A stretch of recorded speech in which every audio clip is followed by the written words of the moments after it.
Hey you guys, it's Peter and welcome to my channel, Peterisms, where I tell stories of my life and just little things that I've learned as I've grown into the person that I am today. So I pulled out 4 meditation books. I have no idea what the meditations are going to be. I haven't looked at them. I just went in there and I grabbed 4 books. So I keep them all up against the wall in the bathroom by the sink. I have, I think, like 10 meditation books in there or something like that. So I pull the ones that I usually read from. So let's go in here and we're gonna go to the Daily Book of Positive Quotations by Linda Picone first. Linda Picone probably has no idea that I shout out her name over here on a daily basis. But anyway, hey Linda, how are you doing? Okay, March 27th. Let's see what it's about today. Positive attitude. A strong positive mental attitude will create more miracles than any wonder drug. Patricia Neal. We don't understand entirely why positive thoughts impact our bodies in positive ways. We just know that they do. Research has shown that people who are sick improve more quickly when they have a positive attitude rather than a negative attitude. And we all know the power of the placebo effect. A positive attitude by itself may not cure an illness, but at the very least it helps us cope better. If a positive attitude can help us when we're sick, how might it benefit us when we're not sick? I can face whatever comes today with a positive attitude. You know, I think that this is a really appropriate meditation to read, especially right now and what's going on in the world, you know, where the majority of us are at home and unsure about the future and, you know, and I think it's real easy to wake up every day and have kind of like a negative attitude about what's going on. I know there have been days that I have where I'm just like, God, like how long is this going to happen, you know, and the fear, you know, of like, am I going to get sick and all of that stuff.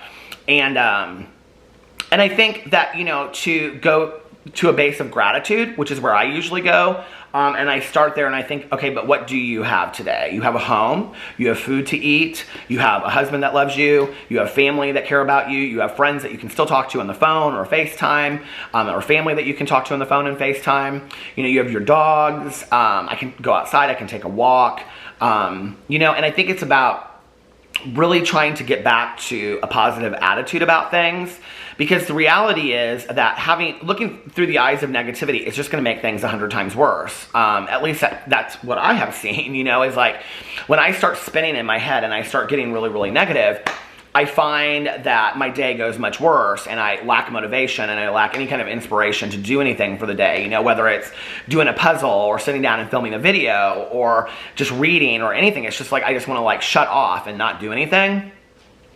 But when I start looking from a point of gratitude, or I start looking for the positives in my life today, you know, then it's like, oh, well, you know, if I look at the fact that like, you know, if I take like, oh, like my husband and I are spending like every moment within 5 feet of each other, and I turn that into what a blessing it is that right now I get to spend so much time with my husband, you know what I mean?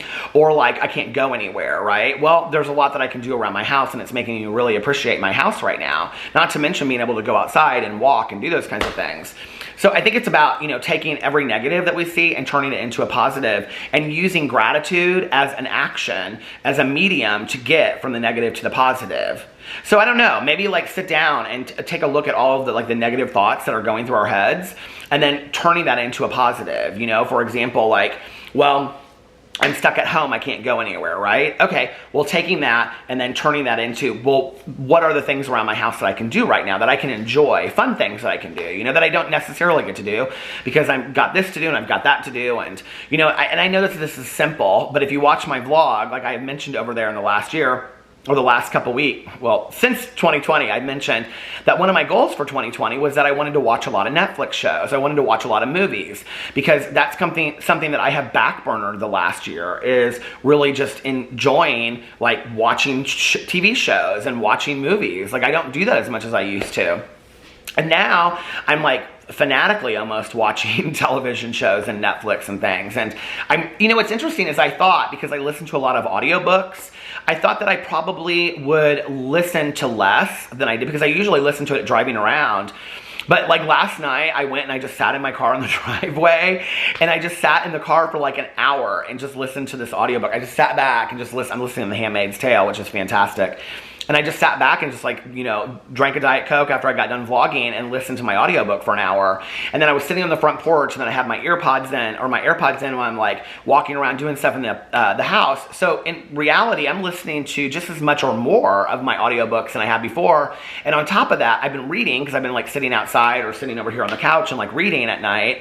And so I'm getting a lot of like reading of physical copy books done too. Those are things that wouldn't be happening if I was driving around running errands, most of which I'm looking at in retrospect now and thinking, you run around and do a lot of things that aren't necessary throughout the day. You do things that you could maybe do every 3 or 4 days. You don't need to do it every day, you know? And like already, like I'm like running out of like orange juice and stuff like that. I'm like, I don't want to go to the grocery store unless I absolutely have to. And you know, so I think I'm starting to realize that this unnecessary running around that I do, I don't know, is maybe just to like get out for a little while throughout the day. But there's other ways to do it. You know, my husband and I took a walk 2 nights ago, and it was really, really nice walk. We had this great conversation, and, you know, I'm like, sit outside and I see like all my neighbors walking and running and riding bikes, and I don't know, I think it's about maybe trying to look at the positive of how things are. And I think, you know, it's hard because what has happened is what we knew as the normal of going out to eat and, you know, like going grocery shopping every day or stopping at this store, or doing this, or even purchasing things online because we don't have the money for it, most of us now, you know. It's like all of those things that we knew as our normal have been taken away to some degree. And so we're having to find a new normal. But that doesn't mean that our new normal doesn't have to be positive too, you know. And I think also, I have been somebody in my life that has complained a lot when things were going great, you know? And so I think it's about looking at having a lot less and having a positive attitude about that. Like the situation, here's how I look at it. The situation's not going to change today. So I can either look at it with a negative attitude, or I can look at it with a positive attitude. It's my choice. And I remember those posters, you know, when we were like in elementary all the way through high school, that would say like, you know, life is 10% of what happens to you and 90% attitude. And I believe that. I really, really do. You know, I believe that much of our life is how we respond to it, you know, what we give to it. So I think if you're waking up every day and you're, you know, filled with kind of like a lot of negativity about what's going on, maybe looking at it and say, how do I turn this into a positive today? What can I do to turn this into a positive, and start seeing things from a positive point of view? Because it's just, I mean, you're just going to lose a day of your life, even though you're at home, you know? So anyway, let me know what you guys think about that. I think it's a good meditation, and I think it's a good reminder. You know, I don't wake up every single day, and I'm like, yay, I'm full of joy. It takes me some time to get there, you know? It takes me some time to kind of go through the motions of gratitude. Some days I do wake up pretty positive. I woke up pretty positive today, you know? But I think that there are days that like I have to work at it too. And that doesn't mean that we're weaker than others. That just means that the majority of us have to work at getting to a point of happiness and to a point of, you know, like serenity and peace, where we can look at the world with a positive attitude. But once you practice that every single day, it kind of becomes second nature after a while, you know what I mean? So it's a good meditation. All right, let's read from Time to Be Free, Daily Meditations for Enhancing Self-Esteem. March 27th. Can't believe March is almost over. Okay, March 27th. For a long time, we felt we were doing the right thing by repressing or denying our anger. Perhaps we weren't even aware of our anger. It had been drummed into us growing up that it was an emotion better kept to oneself. When it overflowed, we were punished. As adults, some of us held on to the belief that anger is an unattractive and unacceptable emotion. We stayed convinced that if we expressed it, people would punish us with disapproval. Of course, we paid a big price on the days we repressed our anger. It built within us until we eventually blew up. We lashed out at people not even remotely involved. Our internalized anger made us emotionally and physically ill. It caused headaches, insomnia, ulcers. Repressed anger tainted just about everything: our relationships, our performance, our ability to enjoy and appreciate the good things. We have learned to avoid such problems by acknowledging and dealing with our anger in constructive ways. We don't like it to get out of hand, but we do look at it honestly and forthrightly. We don't indulge in explosive outbursts, but we do express our anger appropriately when it serves a purpose. Thought for today: anger becomes a problem only when I deny it, repress it, or let it get out of control. Such a great meditation. It really, really is. And I think that, you know, when we have this term in our society where we say, like, I got emotional, right? And that immediately, I think we think of, like, the first thing we think about it is, like, if somebody says, I got really emotional watching this movie, do you think to yourself, like, they got so overcome with joy that they were so happy when they left the movie? Or they got so angry that they were screaming at the movie? Or do you think that they got, like, so sad that they were crying throughout the movie? I tend to think that when somebody says I got really emotional watching a movie, or I got really emotional over this, I tend to think that they got really sad and were crying, right? But there are hundreds of emotions out there. Google them. You get online and Google, like, what are different emotions, and you'll come up with a list of hundreds, right? And, you know, when I worked in treatment, one of the things that we did every day was that we had to, like, identify our emotions. And so, you know, we would say, and I worked with somebody that believed that we chose our emotions for that day, or how we were feeling. And so, you know, I would say, like, I'm Peter and today I choose to feel, right? Well, some days it's okay for us to choose to feel angry. Some days it's okay for us to, you know, be angry. And, you know, we talked about justifiable anger, I think, the last video that I did 2 days ago. And, you know, there are things that we have a right to be angry about. It's when the anger becomes a blockage to the rest of the things in our lives that, for me, like, I have to let go of that. Like, I cannot harbor that kind of anger. Like it said the other day, it's not a luxury for me. I can't hold on to it. It's like resentments or unfulfilled expectations, you know, that when I think something that happened in my life was unfair or didn't go the right way, and then resentment turns to anger, and I don't want to feel that way. I'm not very happy when I'm full of anger. I'm just not. Like, so I have to do the work on it. And what I have to do is I have to sit down and I have to look at what that's about, right? Well, I was taught a long time ago by somebody much wiser than me that anger is a secondary emotion. And what that means is it's not like when you think about the color wheel and you think about, like, you know, the primary colors of, like, red and blue and yellow and things like that, I'm like, I'm like thinking in my head, did I just say primary colors? You know, but like orange is a secondary color, purple is a secondary color, right? Well, anger is a secondary emotion. So what anger is really a mask for something else that's going on underneath, right?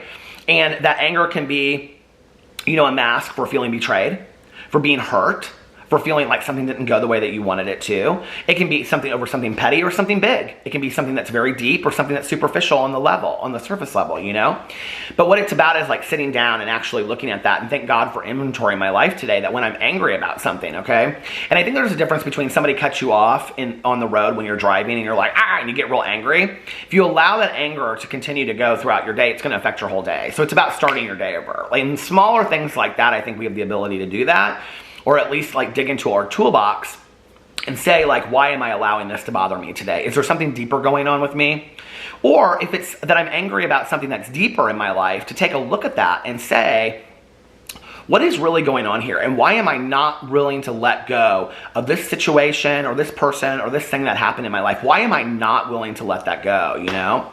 And I think there's been many situations in my life where I have held on to anger for no good reason other than I don't know what to do with it, you know? And I think that's where you can forgive people, you can forgive situations, you can let them go and let them not have power in your life anymore. I think that there's this misunderstanding in the world that we have to look at somebody and forgive them face to face to forgive somebody. You don't have to do that, okay? You can forgive somebody in your heart and in your head. You can write it down and burn it. You can write it down and throw it away and say, I forgive this person or whatever. You don't have to look at that person and forgive them. You don't, you know? You just do it on your own. And you know that your heart will change inside and how you feel it. I've known some people in my life that are so full of anger and rage. And I just, like, I see them and I just think, it makes me sad. It makes me really, really sad. You know, I've been somebody that's been consumed with negativity in my life, okay, where I had to work really hard to be positive. But I haven't been somebody typically that has been, like, so full of anger for a long period of time. I mean, like, literally everything that I say that comes out of my mouth is angry. I haven't been that person. So when I see it in other people, it makes me sad. I think you're missing out, okay, on the mystery and the beauty of life by allowing yourself to be so angry on a day-to-day basis, you know? And if you're somebody out there that's so angry, maybe ask yourself, why am I holding on to this? What is it doing for me? Like, what am I achieving and what am I getting out of being so angry on a day-to-day basis? Or is it serving no purpose whatsoever? And if it isn't, like I said the other day, why are you putting money into a stock that has no payout? You know, like, let go of that. And sit down and do the work. It'll take you a half an hour, 15 minutes, an hour most to sit down and look at your anger towards the situation and write it out. What am I angry at? Why am I angry about this? How long has it been going on? Why won't I let go of it? What am I gaining from this? You know, is it my need to be right?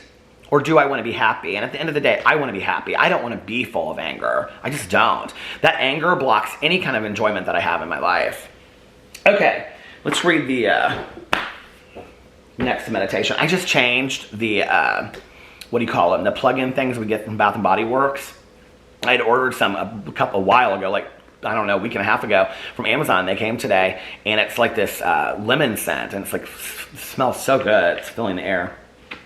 Okay, I'm going to read from the Nightlight, a book of nighttime meditations by Amy Dean. It's a Hazelden meditation book. So let's read from that.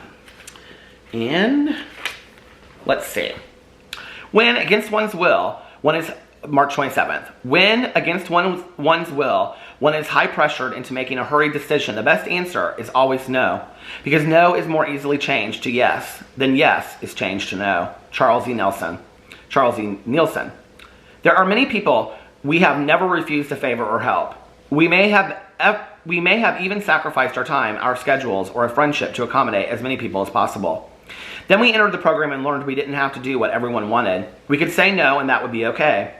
But there may be one or two people we find hard to refuse, a parent or a spouse or an ex-lover, or someone we feel we owe.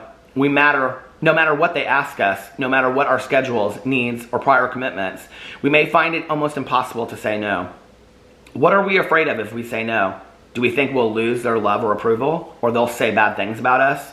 We aren't working the program if we can say no. We aren't working the program if we can say no to some people and not to others. To be our own persons, we need courage to refuse when we feel it is in our best interest. I can practice saying no to someone who is difficult for me to refuse. I think it's a really great meditation, and what I didn't really realize for a long time was I had a hard time saying no to a lot of people in my life, whether it was friends or family or supervisors or whatever, you know? And everything I was asked to do, I would just say yes to for a long time. And then I realized that, like, I was sacrificing my own happiness for theirs, and I didn't really understand why I was doing that. You know, like, it just occurred to me one day, like, I don't really like doing these things, so why don't I just say no?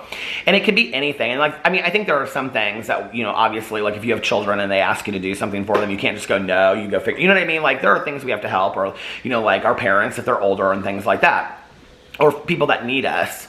But I think that there are times that people ask us to do things where, I mean, have you ever felt like you were being taken advantage of? That they ask you to do something over and over and over and over again and you never say no? And then sometimes we complain about it to other people, right? And like, that's how we get around it. When like, that doesn't do anything except for just fester. It's like you want to tell on somebody, right? But really you should be telling on yourself. What you really should be saying to your friend is, why, instead of complaining about that person constantly asking you to do something, you should say, why can't I say no to somebody? Like, why can't I say no to this person? Because that's really what it's about, right?